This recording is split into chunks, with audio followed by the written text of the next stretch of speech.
your This cameras conference off. will now be recorded. There it is. Thank you. We ask that you turn your cameras off during the program, and that will allow George and Martha's cameras to be front and center for the recording. We recommend that you view the event in the view who's talking mode. You can select that up at the top of your screen, and it will allow you to see who's speaking at that moment. There are also live captions for this event. There's a link in the chat that we provided. If you have any questions or technical difficulties, you can send a chat to the organizers, and we have someone who can help you out with it. At the end of our, or the second half of our program, we're going to do a Q&A. So at that point, we encourage you to submit your questions to the Washingtons via the chat. I will select them, and then one by one invite you to come off of mute, turn your camera on, and ask the Washingtons directly. With that, I would like to dive in and try to recreate the context of the year 1775, try to get you feeling like you're at headquarters when the Washingtons arrived during that year. All right.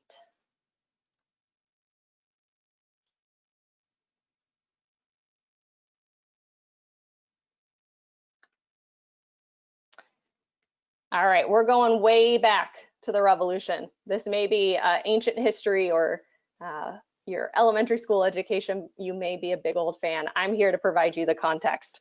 So in the wake of the Battle of Lexington and Concord, that happened in April 1775, the Continental Congress in Philadelphia sought to form an army to resist the British in Boston. This New England army needed a leader. And on June 15th, the delegate from Virginia, George Washington, was unanimously elected to become commander-in-chief of that fighting force. His mission was to organize those soldiers, craft a professional army, and convince the British to leave Boston. Now, he assumed that was going to be by force through a battle. George wrote with some apprehension about this new position to his wife, Martha. In one of their few surviving letters, he wrote, "You may believe me, my dear Patsy, that I have used every endeavor in my power to avoid it. Not only from my unwillingness to part with you and the family, but from a consciousness of being a trust too far great for my capacity, and that I should enjoy more real happiness and felicity in 1 month with you at home." He nonetheless left for Cambridge, and he promised Martha that he'd be back at Mount Vernon in the fall. Spoiler alert, George, it doesn't happen that way. Plug ears. On his way to the Battle of Bunker Hill, which occurred on his way up to Cambridge, the Battle of Bunker Hill occurred. That was on June 17th. It was technically a British victory, but it came at a great cost for them. They won the battle, they took the land in Charlestown, but they lost many lives in the process. After that, the British retreated behind siege lines into the city itself and still holding Charlestown up there. You can see a 1775 map in front of you now. They were hesitant to act offensively after that point. And the colonial soldiers started to surround them in the surrounding countryside from Cambridge to Roxbury. The siege of Boston, which was pretty much a stalemate, lasted until March of 1776. So this is our big time frame. Meanwhile, General George Washington arrived in Cambridge on July 2nd, 1775. For many years, this event was depicted just as you see it in this scene here. Pretty glorious scene, the origin story, right, of Washington becoming a leader. In reality, accounts of his arrival are less auspicious. No one knew what this person would turn into, right? There was one private who wrote in his diary, "Reigned, a general from Philadelphia," and that's it. Becoming a full-fledged leader would take a little more than a single ceremony for Washington. And in a wise first move, his first general orders set the tone for his leadership. He wrote that he hoped that the soldiers would lay aside all distinctions of colonies so one and the same spirit may animate the whole. It's one of my favorite moments. It would take the next 9 months and an American victory before colonists would begin to see themselves as part of something greater. I want to remember that this is before the Declaration of Independence in 1776. We're the precursor story. George Washington moved into his permanent headquarters by July 15th. He chose the abandoned mansion of the loyalist John Vassall, which is now the Longfellow House, Washington's headquarters National Historic Site. You might recognize it as a yellow house, but this is a photoshopped image of what it might have looked like when the Washingtons were there in 1775. Martha Washington would join George at the headquarters in December of 1775. So to be completely transparent, we're messing with the timeline a little bit here because we wanted a chance to hear about Martha's experiences too. This time in Cambridge is a period of growth, both for the Continental Army and for the Washingtons as individuals. They were exposed to new cultures, new ideas. Neither of them had been this far north before. The general was confronted with his own prejudices against what he called the exceedingly dirty and nasty common New England soldiers. Rest assured, he learns to respect them and rely on them later in the Revolution. He's also forced to look at the idea of armed Black soldiers who insist on fighting for the cause of liberty right alongside their white compatriots. So these would have been challenging ideas for our 43-year-old George Washington, who's still in the process of becoming the leader that we know him as later. Many of Martha's reflections have been lost to time, unfortunately. She chose to control what history knows about her, and she burned all of her letters to George except 3, and a lot of them are about the progression of his career. For the sake of our conversation today, we are meeting George and Martha as they were at the end of 1775.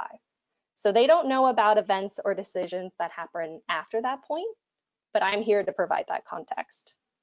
So without further ado, let's meet the Washingtons. I'm going to stop sharing my screen.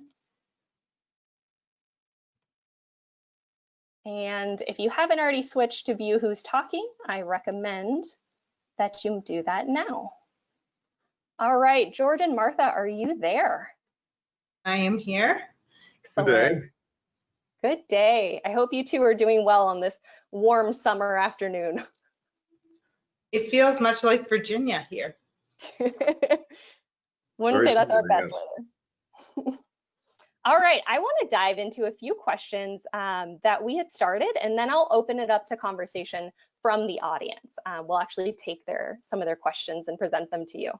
So for the first one, this is for the two of you. Can you tell us about your relationship and how it's gotten you to this point in your career, or in your lives, sorry?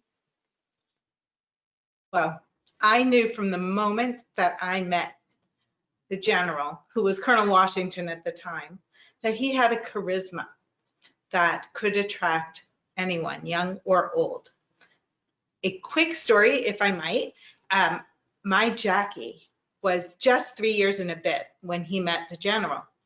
And he looked up at him to his great height and thought that he was his own personal tree. I asked him to mind his manners and mind his mama and stop climbing on the general, and that did not happen. But that will show you that people take to him right away. And I hope you don't mind if I continue. Go for it. But our relationship has grown over these past 16 years. And we really are worthy partners. We are two sides of the same coin, where both sides are needed to make the whole. So I think a mutual love and respect will help everyone who endeavors to have a strong marriage, who can then present to whatever they choose to pursue. Does seem like you guys have a strength going on there that's helping both of you. Thank you, Martha. George, how about you? What's your view on how your relationship has gotten you to where you are? Well, of course, as a young man during the last French War, I had, of course, for many years desired a mate. And it just so happened that I was in Williamsburg visiting some other gentlemen. And I got word that a certain Martha Custis may be at the house of a Mr. William Chamberlain. So I made great efforts to meet this young lady. You see, she was a highly sought after widow. Sadly, she had just recently lost her husband, Mr. Custis.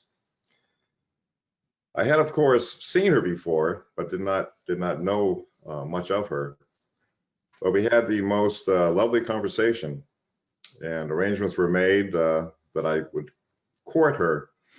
And within a fortnight, I was visiting her estate at the White House. And shortly thereafter, when I resigned my commission as colonel in the Virginia Regiment, we were married and we began our new life together. And it was certainly everything I could have hoped in a marriage. I must confess that there were some challenges in the fact that I was instantly a father. You see, there were the two surviving children, but they were certainly a joy. And the son, Jackie, he remains with us. But yes, it is a very strong match, and I value it highly. And I'm very glad that Mrs. Washington can be with me now. And I hope this affair shall be settled quickly so I can return to our lives at Mount Vernon. Thank you. I should also mention that Martha's son came to headquarters as well. So when Martha came up, the whole family unit came as well. And it seems like, George, you've been incorporated into the Custis family pretty easily. Indeed. All right. So our second question, this one's for George. So we want to know, you've just been given command of a fighting force, maybe one that doesn't have the best experience yet, and you have to confront the most powerful army in the world.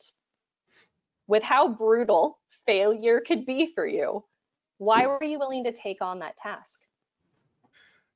I believe that this can be best answered through the circumstances that have happened to Mr. Benjamin Franklin. Of course, he is a gentleman of world renown for what he is best known for, where he had been living in Philadelphia. But there may be those that do not know that he was originally from Boston.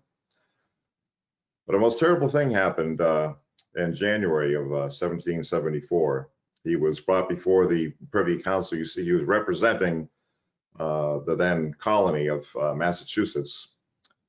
They were very troubled over the Governor Hutchinson and how he'd been treating his subjects in a very poor manner. And Mr. Franklin was representing the colony to put a petition to remove the governor. And he was treated most horribly.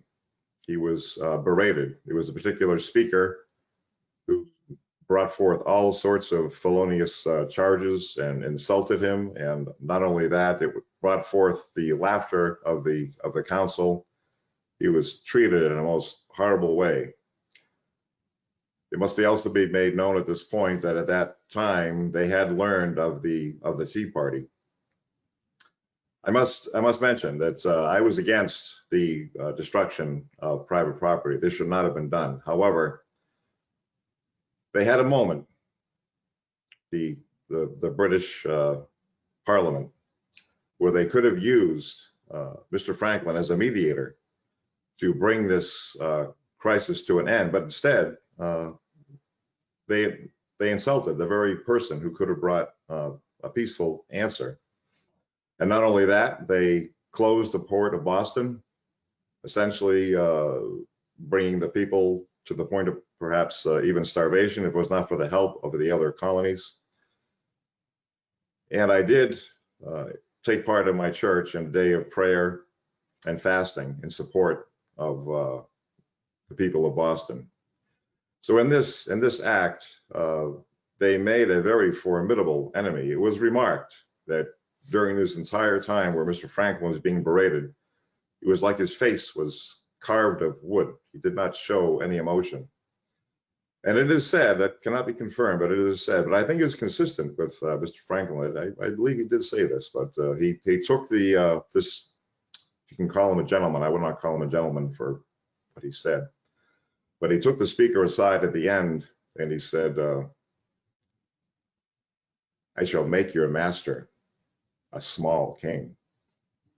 I believe it shall happen. I believe this will happen. You see, Mr. Franklin is not someone to be trifled with, but in this story, this shows many components of the reasons as to why I'm taking part in this endeavor to perhaps begin our new country. I think I get your example. From what I know of Benjamin Franklin, he has a way with people, and if he couldn't win them over, means we've got some deeper problems to resolve, huh? Exactly. All right. All right. I have one more question that I had prepared, and then I think I want to open it to the audience because we've already started getting a few coming in. So this one's for Martha. We are very curious what you think the role women should have in this revolution. Oh, there is so much to say here, but I will try to be succinct as I know that time is going quickly. Women are always supporting their men in whatever endeavor they undertake. Women are also extremely good at managing multiple tasks at one time. So when the men have left home to, in this case, go to Cambridge, in my case, I am running Mount Vernon, which is a comfort to the general. I can also provide an ear for the general. I can help the rest of the soldiers. Now that I am here and I'm getting to meet them, I know that there are shirts to be sewn and things to be done that they are not used to doing, and even providing a fair hand to write a letter home to their loved ones. So there are many different ways in our marriage. I believe that providing counsel to my husband and a listening ear is the most valuable, and moral support. There's a lot to do with a war effort, you know. Many levels. Yeah. Mhm. I'm curious about your choice to go into a war zone. It seemed like an unsafe thing to do, but from what I know, it's a choice you're going to make pretty firmly throughout the revolution. Well, I'm sure it won't continue too long. We have not been apart very much until the past 2 years. And I am not willing to have that continue. I believe that I can serve my husband best if I am there to be with him, to help run the household there so that he may focus on the things that are most important. Definitely have a strength there. So I have a few questions that have come into the chat already. What I'd like to do is open it up to the audience. So if you have one and you've been waiting your turn, go ahead and start putting it in there. We're going to keep track of it. We're still kind of at the beginning of our conversation. So I was thinking the question from Jenny Davis would work really well to set a foundation. Jenny, are you comfortable coming off mute and asking your question?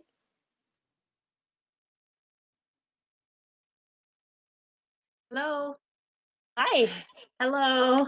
Thank Hello. you very much for this program and the chance to ask my question in person. It was for General Washington.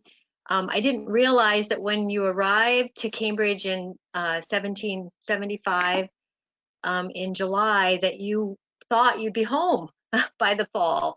So I'm wondering, what was your greatest concern when you arrived in Cambridge? And then what were you thinking, or how were you thinking the war was actually going to play out so that you could actually be home at Mount Vernon by that fall? Thank you. My greatest concern was the health of the men. I was shocked at what I found.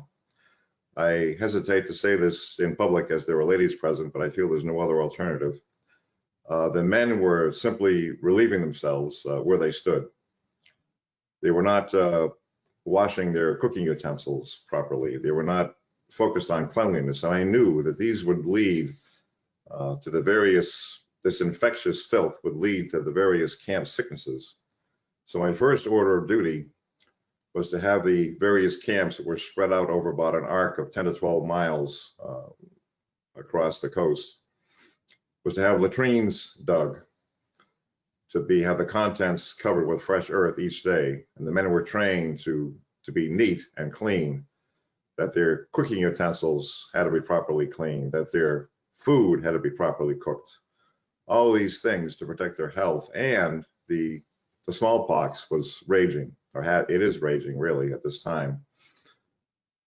So I had to take it in small numbers to have the men inoculated. You see, this is a controversial procedure. There are many that are against it, and I must confess that it is rare, but it does happen that sometimes the inoculation does lead to death.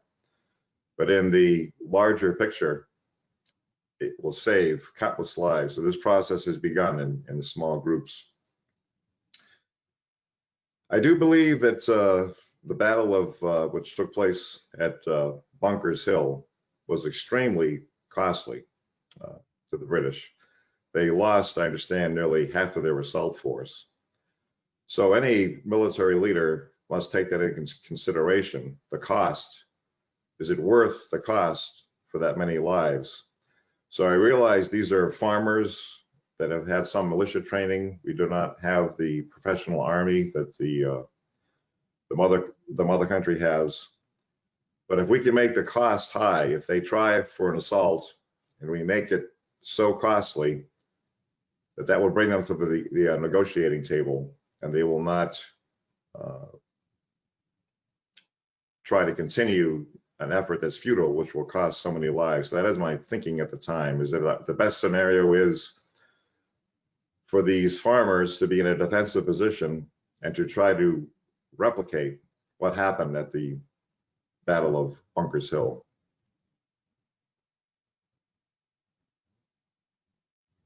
Thank you. George. Thanks. Thank you, Jenny, for popping in. I just had a quick follow-up to that one.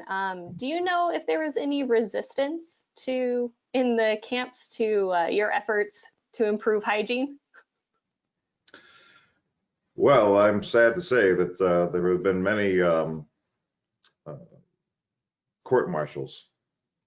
I would think it would be only logical to try to live in a healthy such way. There was one case in particular. I was actually informed of this by a young lady. I had not known of this story, but men were fishing near one of the areas that the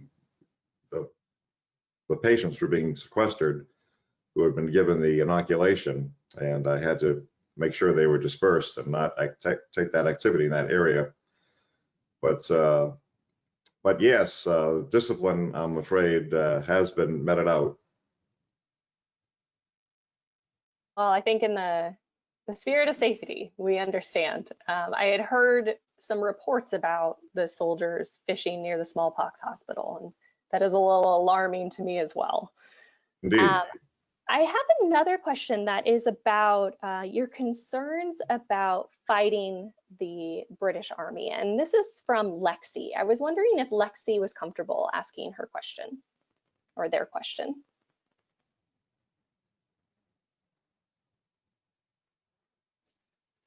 This is for George Washington. What was your biggest concern about fighting the British? Well, of course, they are a formidable army.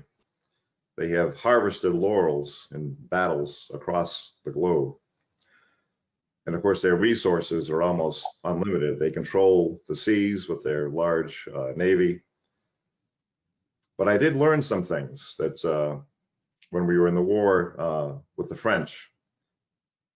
In many cases, I found that my own Virginia regiment came to the rescue during the Battle of the Monongahela in an area known as the Ohio country. There were the greatest, most professional troops from Britain, the elite of their army, some of the grenadiers. And in fighting the French and Indians, they panicked. And if it wasn't for the intervention of my fellow Virginians, all would have been lost. So on the one hand, they are a formidable force, very well trained, but they are not invincible. And I believe that there can be ways, especially with further training, that we can stand against this army. Glad to hear you're optimistic and working hard on that training. Lexi, thank you for your question. Let's see, we have another one from Marilyn Roach, and this is about your interactions with the local legislatures. Marilyn, are you comfortable coming and asking your question? Yes, I'm not sure the camera's working, but Your Excellency, George Washington, I do regret that our fighting men were an initial disappointment to you, but when you passed our town, my town, on the way to Cambridge, I wondered what you thought of our legislators when they greeted you there. I'm sorry, which town did you say this was? Our town, the one before Cambridge, just before you entered Cambridge. I think she said The Watertown. Well, I must make a Watertown. Yes, legislature. I must make a confession. What? I must make a confession. Yeah. That from the time that I left Philadelphia, in each town that I passed through, there was great fanfare and all sorts of welcoming committees, and it is very difficult to sort one from the other. So I cannot give you a direct answer on my reaction to the legislature of that particular town, I'm afraid.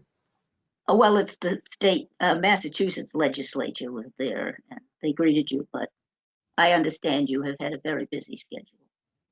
Yes. Thank you. Yeah, from what I know from your itinerary, General, you believe you stopped briefly in Watertown on your way into Cambridge, and it was a very rainy day, so you were probably rushing your way through. Yes. All right, we just got a question in the chat for Martha Washington, and I was wondering if Francis Folsom was comfortable asking.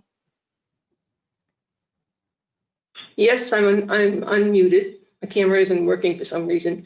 Mrs. Washington, I was wondering how you find the Vassall House. Is it a bit more elegant than your headquarters at Valley Forge? Well, I'm not sure the Valley Forge you are referring to, but this is the first time I have joined my husband at his headquarters. This is, Got that. pardon? My mistake. I forgot that Valley Forge came afterwards. I would hope that should the fighting continue and there be other headquarters for me to visit, that they will be as lovely as Vassall House, though it is not home by any stretch of the imagination. Thank you. Thank you. We were wondering if you had made yourself comfortable or not, or if it's just too different from Mount Vernon. It is very hard to not have the breezes and the view of the Potomac. We are just far enough away from the river that we're not getting the breezes at Vassall House. So it is not quite as comfortable. Yeah, the Charles River is beautiful, but it's not quite that big, expansive view of the Potomac I hear you have. Our view is unmatchable. All right, it looks like we have a question about Black soldiers from George Langdon. George, are you comfortable asking the General your question? Yes, General. I was wondering if you have any concerns about having free Black soldiers join your white soldiers in the Continental Army. And if you do have any concerns, will you issue any kind of a policy about that? Yes, this issue came up with our Council of War, and by unanimous consent, every person in the council, it was decided that that the free Negroes should not participate. But as time went by, we found out how disappointed the free Negroes were, that they very much wanted to fight alongside their counterparts. So this policy was changed. I changed it. And the free Negroes were once again integrated into our Army.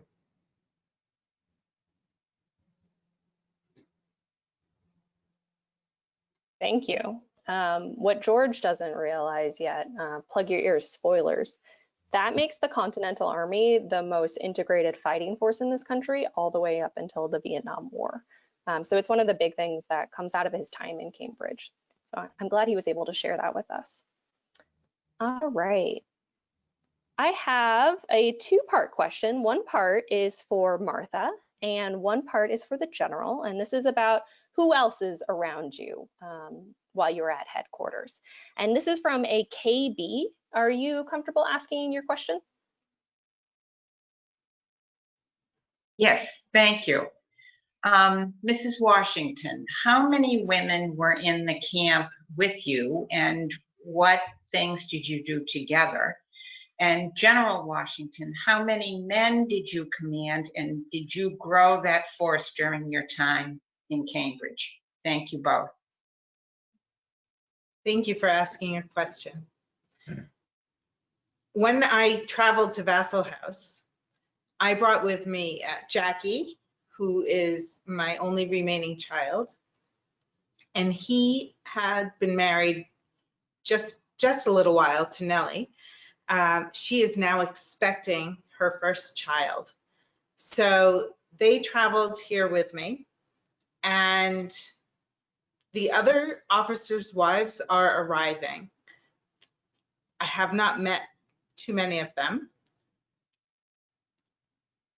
I would hope that we have time to have social interaction, and maybe the women can gather some thoughts on how to further assist the generals.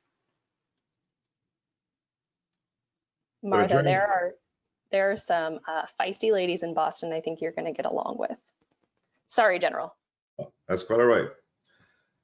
It is hard to get an exact count, but there are upwards of some 16,000 militia spread out in this 10 to 12 mile arc around the Back Bay from Cambridge going down south to Roxbury.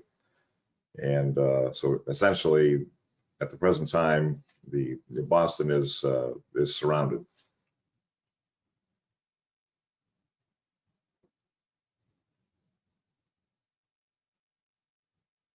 All right, thank you for those facts.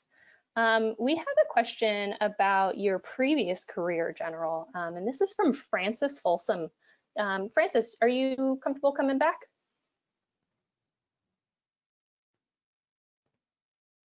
Thank you. General, I believe early in your career, you were at Fort Ligonier, if I'm not mistaken, in Pennsylvania. Yes, during the last French War, I was posted in the wilderness area of the Ohio country.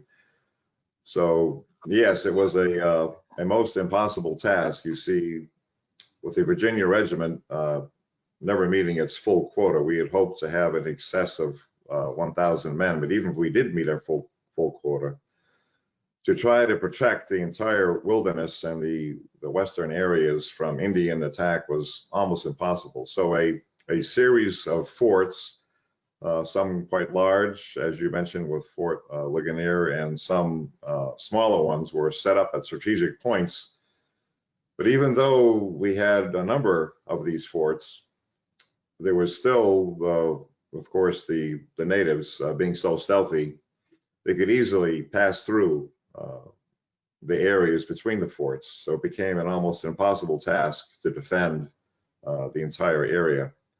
But yes, I spent a good part of my time as a young man in the Virginia Regiment associated with these forts. Spent a lot of time, for instance, in Fort Cumberland and some other areas also, yes. Thank you, General. You had brilliant red hair at that time, too, from pictures that I saw there. Well, thank you, I think. Thank you for your question. Let's see, I'm gonna clear up one question. Spoiler alert, Washingtons, you don't know the end of this story yet. But someone wants to know how long the war lasted, and it goes until 1783. So right now we're in 1775. That is a very long war, but don't tell the Washingtons yet. We win. So I hope that one helps out Charlotte and Elizabeth.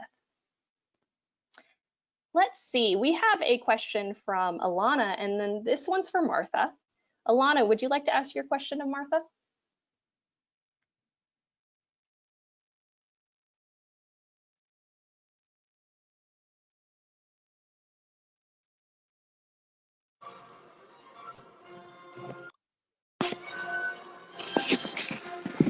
I'm so sorry. Hi, I wanted to find out, I'm sure life was very different in Massachusetts than it was in Virginia, and I wanted to know, did you take servants with you? Do you have more time in your hands now, kind of waiting on the sidelines, or did you have more time in your homestead? So it cut out a little bit for me, but what I think I heard was, do I have more time now on my hands than I did at Mount Vernon? Is that true? Yes. Wonderful. So it's so interesting. Mount Vernon, there is never a moment's rest. From the minute I'm up at 6 a.m., I'm supervising things in the morning. There's morning routine, the kitchen, and then breakfast, daily devotions. That is my 1 hour a day to myself, and I have been continuing that here. And then it's back to doing all the things that need to be done, overseeing the washing or the food preparation, guest list. People just walk in sometimes into our home and expect to be fed. There's always something to be done, never mind the kitchen garden and administering herbals and for whatever maladies may be afflicting those who are part of our family. I believe that much of that will remain the same here. I'm still settling in and finding the routine, but I believe there may be some more time on my hands here, which I can then devote to the war in a woman's way. Obviously, I cannot contribute to the generals' roundtables. They should invite you, and I think you might have a thing or two to say. I always have a thing or two to always. There was a follow-up that's similar to that, Martha, and I was wondering if you could explain to people what sort of work the people who are enslaved at Mount Vernon are doing, and how that kind of balances your work there. Well, I must say that Mount Vernon could not be run without them. We rely heavily upon their efforts. Each person has their own specific role and duty. So Caroline may be in the kitchen, or they are all taught needlework with me. Some are taught to read. Some, it depends on what needs to be done. Many are in the fields, and then those who are on Mansion House Farm are working within the mansion. So each person has their own duty and their own skill set. From what I understand too, it's quite a large operation. If anyone is interested in learning more about specific individuals who were enslaved at Mount Vernon, that you can go to their website. They have done a really good job of doing individual profiles of the people there. If they don't know the name of the individual, they kind of give context of what that person would have been doing. And they've also started a Facebook series where there are people who are reenacting those roles. So if this is something you're interested in, there's a lot of info out there. Thank you very much for that question. And thank you for your answer, Martha. Thank you. All right, on a similar vein, this one is for George, and it's from Peggy. Peggy, are you comfortable asking George your question?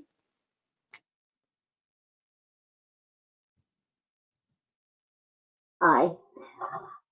Yes, George, I know you had slaves, you were a slave owner. When you went to headquarters, excuse me, did you take your slaves along and how were they employed? Were they employed as general members of the military?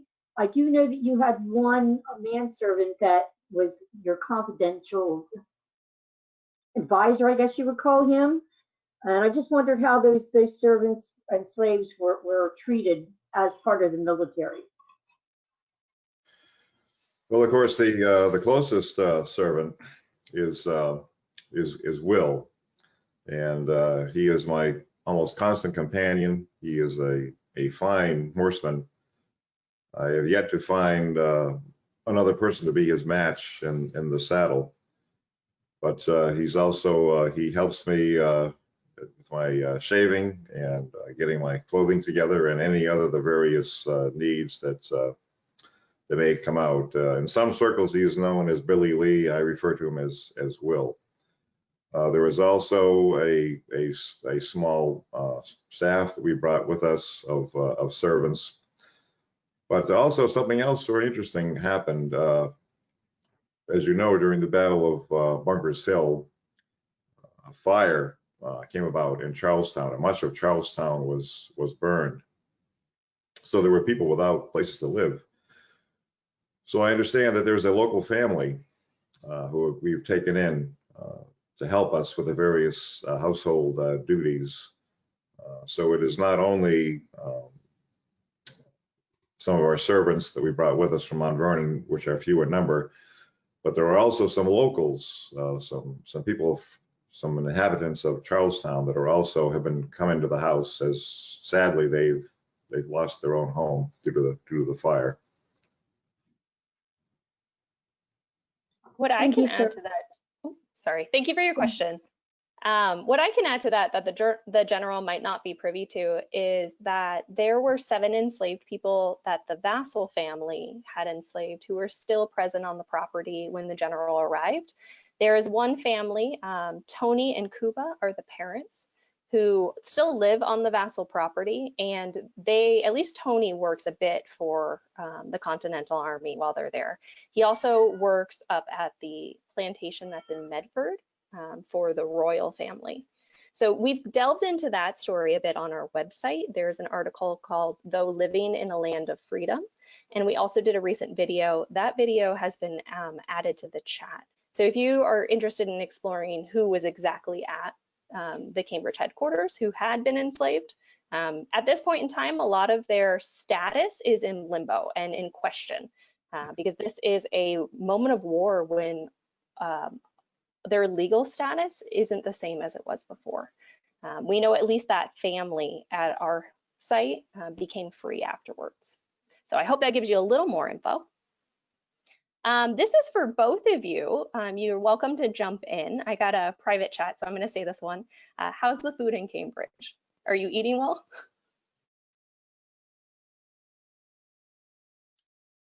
Yes, I'm most pleased with the fare. I understand that the soldiers have also made many comments, from what I understand, that they are being well taken care of and well fed. There seems to be ample provisions in the greater Boston, well, actually in greater Cambridge. And I have not found our table to be lacking much. We do not serve as many courses here as we do at Mount Vernon, but there's still quite a bit to fill our tummies.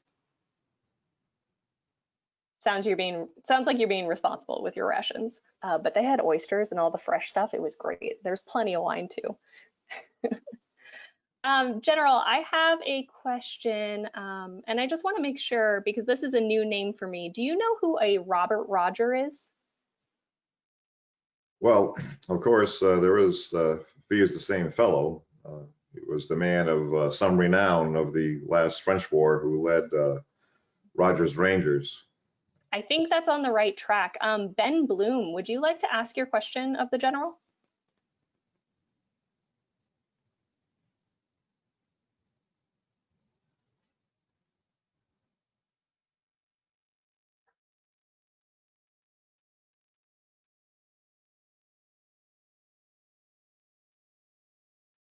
I'm happy to jump in. This is a question that was added to the chat a while ago, so we may have lost Ben in the meantime.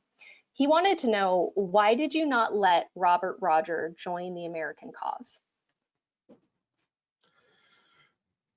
Well, of course, I'm not at liberty to give full disclosure, but it is true. I was approached by him for a high rank, and unfortunately, he had to be turned down. But I would not like to get involved in besmirching someone's character, but the decision was made not to have him on my staff. And he ends up fighting for the other side? That is what I understand has happened, yes. Ooh, does that hurt at all?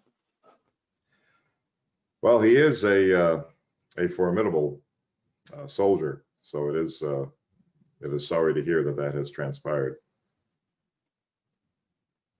I understand. I think you would appreciate that you're still honoring his dignity. There is a quick question about the number of soldiers on our side, on the colonial side. Did they grow at all, or did they did the size shrink during the siege of Boston? Well, of course, the main problem is the 1 year enlistment.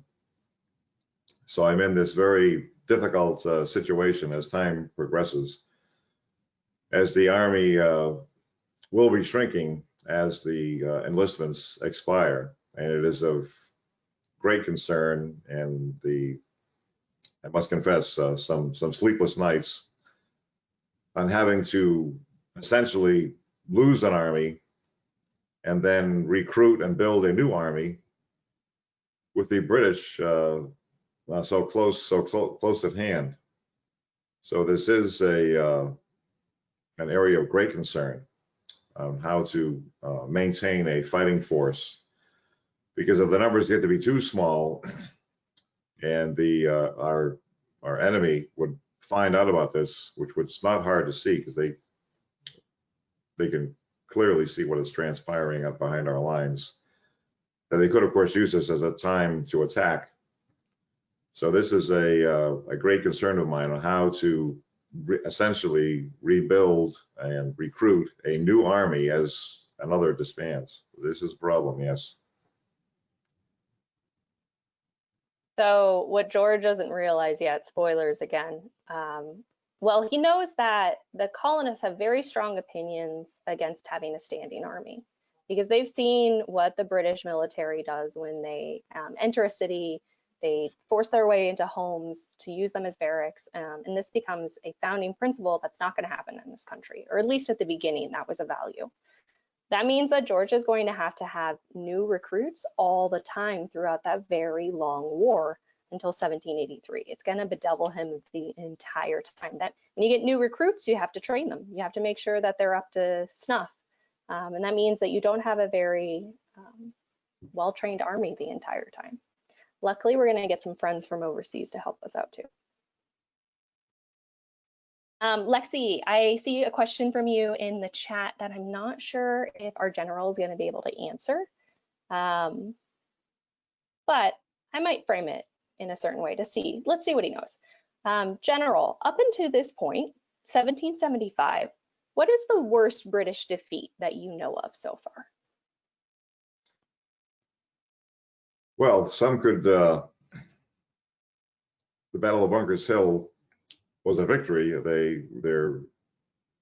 I must say that almost any other fighting force in the world would have given up after 2 charges, but being that they were the British Army, there was the 3rd assault, and of course it was only due to the fact that the militia had run out of gunpowder. They could have repelled the 3rd assault. So this was what is referred to as a Pyrrhic victory. In other words, the British held the ground. They took the fortifications, but their casualties were horrendous.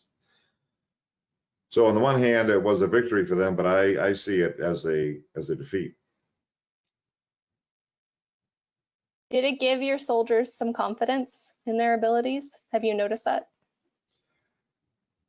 Well, we were speaking of politicians earlier, and I think it has given some of the local politicians too much confidence. The fact that the vaunted, invincible British Army was held at bay for such a time, and that local farmers were able to repel them for the 2 assaults. But much more training is needed. We need to become a professional army. What is definitely needed, which came up earlier, it is a great fear in this new united provinces we have, but we must have a professional army. If we're going to stand up to the British Army, we must have our own professional army. So this must happen. You're working hard to make that happen. So we're closing in on the end of our discussion here. If you still have a question that you'd like to ask, please pop it in. I probably won't be able to get to all of them, but I'm judging about 2 or so right now. Speaking about local politicians, do either of you have any experience interacting with the Sons of Liberty, people like Sam Adams, Paul Revere, maybe John Hancock? Of course, with John Hancock being our president at this time, we have had many interactions. So, but yes, he would be the one that I've had the most communication with. And I have just received a letter from Mercy Otis Warren, and I believe we will have a wonderful correspondence. She is here in the Boston area, and there's a lot to discuss. A very well-written woman. I think you are going to value that friendship. And the rest of you, if you don't know who Mercy Otis Warren is, you should look her up. She's awesome. And I think in early days, this is probably before your time, Martha, I think George probably met, why am I blanking? Who's John and Abigail Adams? So you met Abigail Adams. She's still in the Boston area. And she's not considered a Sons of Liberty. She doesn't do that, but boy, did she have some strong opinions on.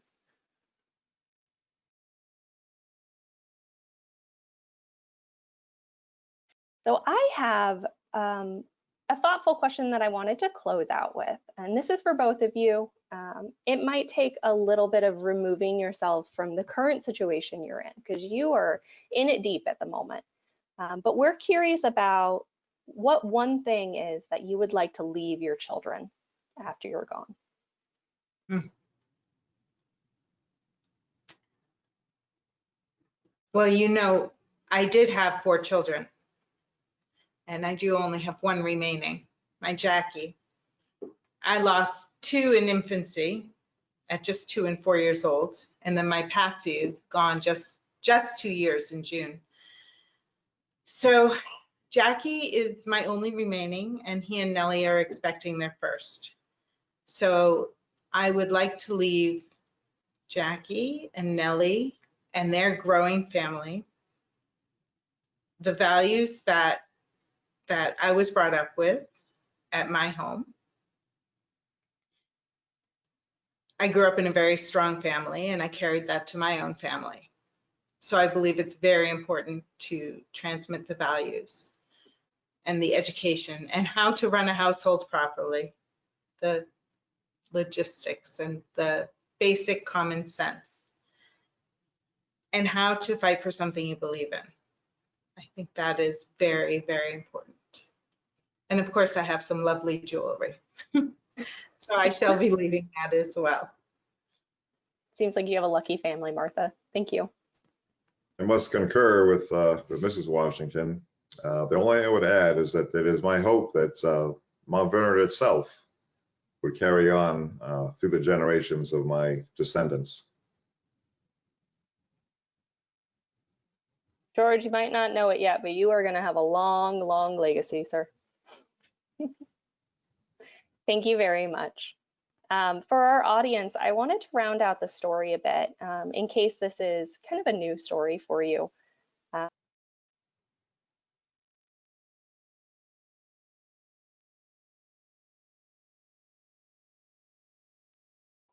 Anna, I believe you're muted. I'm just talking to myself. I'm sorry about that. So to round out the story for everyone, while the Washingtons are at their Cambridge headquarters, the American Army achieves its first military victory. But this doesn't happen exactly like they had planned. It's through a negotiation with the British. After fortifying Dorchester Heights, which is a hill south of the city of Boston, in March 1776, with cannons they got from Fort Ticonderoga in New York. It's an epic journey. If you've ever heard of Henry Knox, that's our guy, but that's a whole different story. So I encourage you to look him up. The British agreed to leave Boston without burning the city down. By April, Washington had left Boston and gone to New York, and he is now seen as a national hero for getting the British to leave Boston. And that makes him a unifying figure for the Continental Army as well as colonists who are now starting to contemplate independence. Martha would follow. She actually goes to the New York headquarters as well. She arrives, I think, 3 days after George, takes a different path. Throughout the war, she travels back and forth from Mount Vernon, which is an epic journey each and every time into a war zone. And she ends up spending about half of that time with her husband in that form of support that she seems very proud of. So their story continues. The war goes on for about 8 years. We are just the precursor to all of it. With that, I think I would like to say thank you once again to everyone for being here today. Thank you to the Washingtons for taking time out of your very busy schedule to answer our questions and our curiosities. I think it's fun to think about events of the past and how historic figures would have responded to these challenges. But more than that, I also feel that it's vitally important to remember that choices were made in the past by real people, people who are flawed. But that is how history is made, right? That history can be a guiding light for us in the future. It can also be a lesson to us in our present. I would also like to invite all of you to join us throughout the summer. We're doing a bunch of virtual programming on things from the Washington time period through the Longfellow time period and beyond. The link to our events will be dropped in the chat. You can also find it by visiting our website at nps.gov/long. That's my message. I'm really glad you could all join us. If you'd like to come off mute and say goodbye to the Washingtons on your way out, feel free. Thank you. Thank you. Thank you. Thank you. It was delightful. Thank you. Thank you. Thanks. Thank you. Thank you. We had fun. Thank you. Thank you. Stay cool. As well. Thank you. I never heard of Robert Rogers. Robert Rogers. Yeah, I never heard of him. Yeah, there you That go. was about a very complex and confusing story. I think I hear the question about Robert Rogers. We did ask that one. You must have been out of the room. Washington regrets that he's not on his side anymore, from what I gathered.